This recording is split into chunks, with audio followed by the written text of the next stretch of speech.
Hey y'all, welcome to the video, and today I'm doing a third episode in my series, So You Want to Be a Songwriter, which is a series for beginner songwriters. And I want to start off, this video is going to be, I'm going to be talking about chords and the magic of chords, but I want to start off by saying, just to encourage you that you don't have to be a great musician to be a great songwriter. You just don't.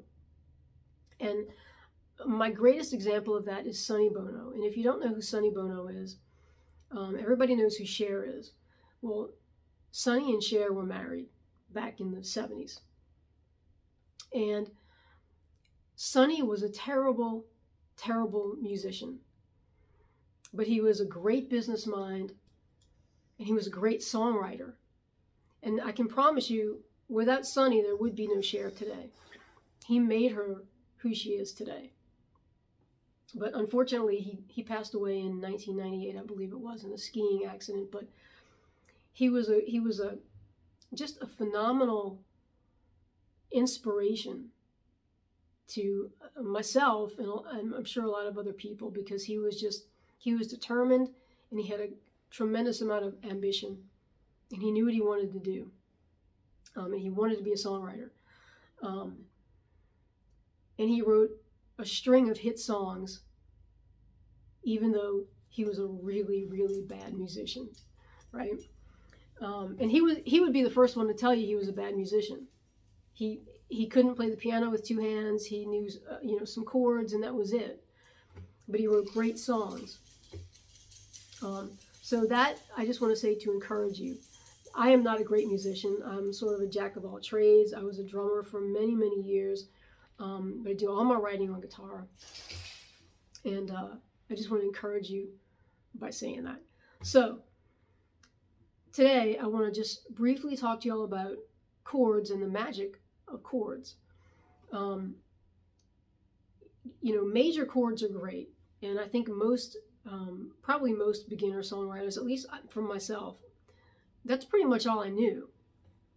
And I'm talking way back in the 70s, but you have your C major, G, D, A, E. So those are great chords, and they have their place, absolutely. But small variations in chords can really make a big difference and take a song from a good song, or even a great song, to a magical, amazing song.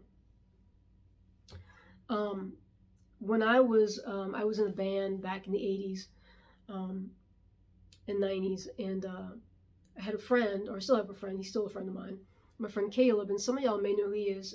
He was the front man for Dead-Eyed Dick in the early 90s, and they had a song on the Dumb and Dumber soundtrack, a song called New Age Girl. And it charted. I'm not sure where it charted, but I know it did chart. It was a pretty decent hit for them. And Caleb is a phenomenal songwriter. He always has been, and I have tremendous respect for him as a writer. And we were at my bass player's apartment one night, a bunch of us, and there was a guitar there, which there always was a guitar around us. And I was showing Caleb a song that I had been working on at the time. And it used all major chords. And he said, let me show you something real quick. So he took my same melody and he just changed the chords up a little bit. And it took that song from good to wow. I was blown away. And from that point on, my thinking with chords has really changed, and just sort of developed over the years. Like I said, major chords are great. Major open chords are great. But you can do something as simple as just a C chord, right? A major C chord. Simple, beautiful. And if you take your index finger off of that B string, you go from this to this. That's magical. That's magical, right? Same thing. C chord, and you take your ring finger off of the A string, and you go from this to this. Magic, right?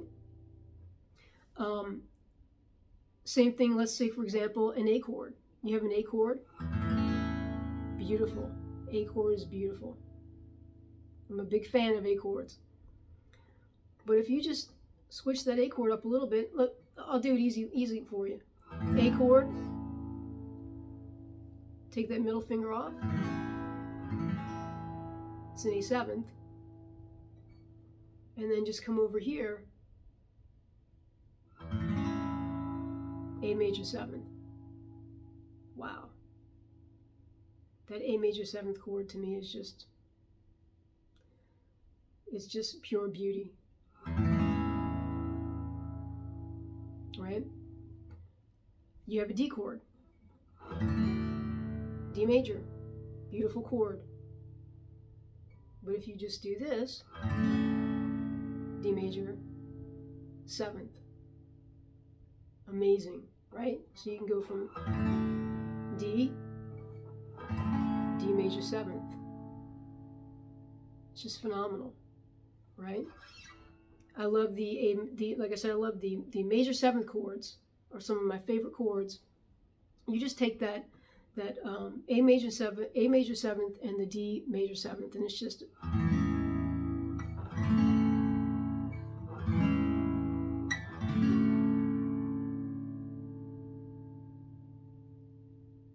it's magic.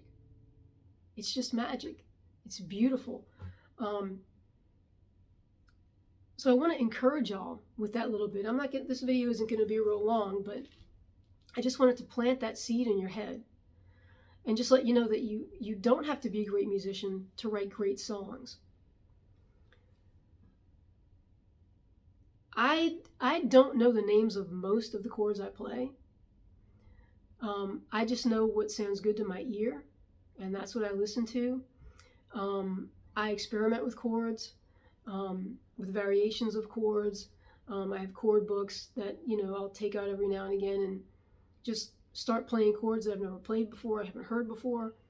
And it's so easy to do that. It's so easy to really up your songwriting game just by doing that.